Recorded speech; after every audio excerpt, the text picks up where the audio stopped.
அனைவருக்கும் வணக்கம். சற்று முன்பு தமிழக அரசு இன்று வெளியிட்டுள்ள 19 முக்கியமான அறிவிப்புகள் என்னென்ன என்பதை பற்றி தான் நம்ம இந்த வீடியோவில் டீட்டெயிலாக பார்க்க போகிறோம். ஸோ முடிந்த அளவுக்கு இந்த வீடியோவை ஸ்கிப் பண்ணாமல் முழுமையாக பாருங்கள். இந்த வீடியோக்குள்ளே போகிறதுக்கு முன்னாடி இந்த வீடியோக்கு ஒரு லைக் பட்டனை ப்ரெஸ் பண்ணிடுங்க. நீங்கள் இது வரைக்கும் என்னோட சேனலை சப்ஸ்கிரைப் பண்ணாமல் இருந்தீங்கன்னா மறக்காமல் சப்ஸ்கிரைப் பண்ணிக்கோங்க. கூடவே அந்த பெல் சிம்லையும் மறக்காமல் கிளிக் பண்ணிக்கோங்க. சரி, வாங்க இப்போ நம்ம வீடியோக்குள்ளே போகலாம். முதல் அறிவிப்பு: தமிழகத்தில் 5 முதல் 7 மற்றும் 15 முதல் 17 வயதிற்குட்பட்ட 15 லட்ச பள்ளி மாணவர்களின் ஆதார் பயோமெட்ரிக் புதுப்பிக்கும் பணியினை அஞ்சல் துறையுடன் இணைந்து மேற்கொள்ள தமிழக பள்ளி கல்வித்துறை அனுமதி வழங்கியுள்ளது. இரண்டாவது அறிவிப்பு: 2000 உணவு டெலிவரி ஊழியர்களுக்கு ஸ்கூட்டர் வாங்க 20,000 ரூபாய் மானியம் வழங்கி தமிழ்நாடு அரசு அரசாணையை வெளியிட்டுள்ளது. ஸ்கூட்டர் வாங்க 4 கோடி ரூபாய் ஒதுக்கீடு செய்து தமிழ்நாடு அரசு அரசாணையை வெளியிட்டது. இணையம் சார்ந்த ஊழியர்களுக்கான விபத்து காப்பீடு திட்டம் செயல்படுத்தப்படும் என அறிவிக்கப்பட்ட நிலையில் அதற்கான அரசாணை சில நாட்களுக்கு முன்பு வெளியிடப்பட்ட நிலையில் தற்போது மற்றொரு திட்டத்திற்கான அரசாணையும் வெளியிடப்பட்டுள்ளது. மூன்றாவது அறிவிப்பு: தமிழ்நாட்டில் இன்று 7ஆம் தேதி 8 மாவட்டங்களில் கனமழைக்கு வாய்ப்புள்ளதாக சென்னை வானிலை ஆய்வு மையம் தகவல் தெரிவித்துள்ளது. கோவை, நீலகிரி, விழுப்புரம், செங்கல்பட்டு, திருவண்ணாமலை, திருப்பத்தூர், வேலூர், ராணிப்பேட்டை மாவட்டங்களில் இன்று கனமழைக்கு வாய்ப்புள்ளது எனவும், விழுப்புரம், கடலூர், செங்கல்பட்டு, கள்ளக்குறிச்சி, திருவண்ணாமலையில் நாளை கனமழைக்கு வாய்ப்புள்ளது எனவும் கூறியுள்ளது. நான்காவது அறிவிப்பு: தமிழ்நாடு அரசின் கூட்டுறவு வங்கிகள் மற்றும் சங்கங்களில் காலியாக உள்ள உதவியாளர் பணியிடங்களை நேரடி நியமனம் மூலமாக நிரப்ப அறிவிப்பு வெளியாகியுள்ளது. தமிழ்நாடு முழுவதும் 2000 உதவியாளர் பணியிடங்களுக்கு விண்ணப்பங்கள் வரவேற்கப்படுகின்றன. விண்ணப்பிக்க கடைசி நாள் 29/8/2025 ஆகும். ஐந்தாவது அறிவிப்பு: 11, 12ஆம் வகுப்பு பொதுத் தேர்வு எழுதிய மாணவர்களின் அசல் சான்றிதழானது இன்று 7ஆம் தேதி முதல் வழங்கப்படும் என அறிவிக்கப்பட்டுள்ளது. மாணவர்கள் தாங்கள் பயின்ற பள்ளியிலும் தனி தேர்வர்கள் தேர்வு மையம் மூலமாகவும் சான்றிதழ்களை பெறலாம். ஆறாவது அறிவிப்பு: சார் பதிவாளர் அலுவலகங்களில் 20,000 ரூபாய்க்கு மேல் ரொக்க பரிமாற்றம் நடந்தால் தெரிவிக்க உத்தரவிடப்பட்டும் உள்ளது. 20,000க்கு மேல் பண பரிமாற்றம் ஆவண விவரங்களை வருமான வரித்துறைக்கு தெரிவிக்க வேண்டும் என உச்சநீதிமன்ற உத்தரவினை பின்பற்றும் வகையில் சார் பதிவாளர் அலுவலகங்களுக்கு பதிவுத்துறை ஐஜியான தினேஷ் பொன்ராஜ் ஆலிவர் உத்தரவிட்டிருக்கிறார். ஏழாவது அறிவிப்பு: வார இறுதி நாட்களை முன்னிட்டு ஆகஸ்ட் 8 நாளை மற்றும் 9ஆம் தேதிகளில் 1040 சிறப்பு பேருந்துகள் இயக்கப்படும் என அரசு விரைவு போக்குவரத்து கழக மேலாண் இயக்குனர் தெரிவித்திருக்கிறார்.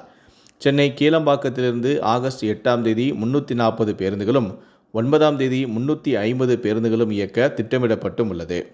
சென்னை கோயம்பேடிலிருந்து ஆகஸ்ட் 8ஆம் தேதி 55 பேருந்துகளும் 9ஆம் தேதி 55 பேருந்துகளும், மாதவரத்திலிருந்து 8ஆம் தேதி 20 பேருந்துகளும் 9ஆம் தேதி 20 பேருந்துகளும் சிறப்பு பேருந்துகளாக இயக்கப்படுகின்றன. மேலும் பெங்களூர், திருப்பூர், ஈரோடு மற்றும் கோவை ஆகிய இடங்களிலிருந்தும் பல்வேறு இடங்களுக்கும் 200 சிறப்பு பேருந்துகளும் இயக்க திட்டமிடப்பட்டும் உள்ளது. தொலைதூர பயணம் மேற்கொள்ள இருக்கும் பயணிகள் கூட்ட நெரிசலை தவிர்க்கும் பொருட்டு தங்களது பயணத்திற்கு tnstc.in மற்றும் மொபைல் ஆப் மூலமாக முன்பதிவு செய்து பயணிக்க கேட்டுக்கொள்ளப்படுகிறார்கள். எட்டாவது அறிவிப்பு: ஆகஸ்ட் 14 தலைமைச் செயலகத்தில் காலை 11 மணிக்கு முதலமைச்சரான மு.க. ஸ்டாலினின் தலைமையில் தமிழ்நாடு அமைச்சரவை கூட்டம் நடைபெற உள்ளது. கூட்டத்தில் முக்கிய திட்டங்கள் மற்றும் புதிய தொழில் முதலீடுகளுக்கு ஒப்புதல் அளிப்பது தொடர்பாக ஆலோசனை என தகவல்களும் வெளியாகியுள்ளது. ஒன்பதாவது அறிவிப்பு: தமிழக அரசின் தொழில் முனைவோர் மேம்பாடு மற்றும் புத்தாக்க நிறுவனத்தின் ஒருநாள் பயிற்சி வகுப்பு தொழில் முனைவோருக்கான ChatGPT பயிற்சி வகுப்பானது 9/8/2025 தேதி நடைபெற உள்ளது. சிறு மற்றும் நடுத்தர வணிக உரிமையாளர்கள் மற்றும் ஸ்டார்ட் அப் நிறுவனர்களுக்கு ChatGPTயை பயன்படுத்தி வணிக செயல்பாடுகளை எளிமைப்படுத்துவதும், திறன் மேம்படுத்தவும், செலவுகளை குறைக்கவும் இது உதவும் தகவல்கள் மற்றும் நடைமுறை பயிற்சியினை இந்த பயிற்சி மூலமாக வழங்கப்படும் என கூறப்பட்டுள்ளது. 10வது அறிவிப்பு: 2026ஆம் ஆண்டு ஹஜ் பயணம் செல்வோர் விண்ணப்பிக்க கால அவகாசம் நீடிப்பு செய்யப்பட்டுள்ளது. 2026ஆம் ஆண்டு ஹஜ் பயணம் செல்வோர் விண்ணப்பிக்க ஜூலை 30ஆம் தேதி கடைசி நாளாக அறிவிக்கப்பட்டிருந்தது. ஆனால் தற்போது கூடுதலாக ஒரு வார காலம் அவகாசம் அளிக்கப்பட்டிருந்தது. அதன்படி இன்றே 7ஆம் தேதி வரை விண்ணப்பிக்க இன்றே கடைசி நாள் என்று மத்திய அரசு தெரிவித்திருந்தது. 11வது அறிவிப்பு: TNPSC மூலமாக 1850 உதவியாளர்களை தேர்வு செய்ய மின்சார வாரியம் ஒப்புதல் அளித்துள்ளது. 400 உதவி பொறியாளர்கள் 1850 கள உதவியாளர்களை தேர்வு செய்ய மின்சார வாரியம் ஒப்புதல் அளித்துள்ளது. டிஎன்பிஎஸ்சியின் ஒருங்கிணைந்த தொழில்நுட்ப சேவைகள் தேர்வுகள் மூலமாக பணியிடங்கள் நிரப்பப்படும். 12வது அறிவிப்பு. பொறியியல் மாணவர்களுக்கான முதலாம் ஆண்டு வகுப்புகளானது ஆகஸ்ட் 11 தொடங்கும் என அண்ணா பல்கலைக்கழகம் தெரிவித்துள்ளது. பொறியியல் மாணவர்களுக்கான அறிமுக வகுப்புகள் ஆகஸ்ட் 5 முதல் 9ஆம் தேதி வரை நடைபெறும் எனவும், அண்ணா பல்கலைக்கழகத்தின் கீழ் செயல்படும் கல்லூரிகளில் ஆகஸ்ட் 18 வகுப்புகள் தொடங்கப்படவும் உள்ளது. 13வது அறிவிப்பு. பள்ளி கல்வித்துறையின் கீழ் செயல்படும் அரசு மற்றும் அரசு நிதியுதவி பெறும் பள்ளிகளில் 6ஆம் வகுப்பு முதல் 10ஆம் வகுப்பு வரை படிக்கின்ற மாணவ மாணவியருக்கு முதல் முறையாக உடற்கல்விக்கான பாடப்புத்தகத்தை பள்ளி கல்வித்துறை அச்சிட்டுள்ளது. இந்த கல்வியாண்டில் இந்த பாட புத்தகங்கள் பள்ளிகளில் பாடங்களாக நடத்தப்படவும் உள்ளன. 14வது அறிவிப்பு. சென்னையில் மீண்டும் டபுள் டெக்கர் பேருந்துகளை இயக்குவது குறித்து ஆலோசனை மேற்கொள்ளப்பட்டு வருகிறது. சென்னையின் அடையாளங்களை எடுத்துக்காட்டும் வழித்தடங்களில் டபுள் டெக்கர் பேருந்துகளை இயக்க திட்டமிடப்பட்டும் உள்ளது. அண்ணா சாலை, காமராஜர் சாலை, மாமல்லபுரம் உள்ளிட்ட பகுதிகளில் பேருந்துகளை இயக்க திட்டமிடப்பட்டுள்ளது. 15வது அறிவிப்பு. வெளியூர்களிலிருந்து மாணாக்கர்கள் தங்களுடைய பெற்றோருடன் சென்னைக்கு வந்து கலந்தாய்வில் கலந்து கொள்ளும் சிரமங்களை போக்க பிஎட் மாணவர்கள் தாங்கள் விரும்பும் கல்லூரியை ஆன்லைனிலேயே தேர்வு செய்யலாம் என்று அமைச்சரான கோவிச்செழியன் தகவல் தெரிவித்தும் இருக்கிறார். 2025-26 பிஎட் மாணவர் சேர்க்கைக்கு மொத்தம் 3454 பேரின் விண்ணப்பங்கள் பெறப்பட்டுள்ளன.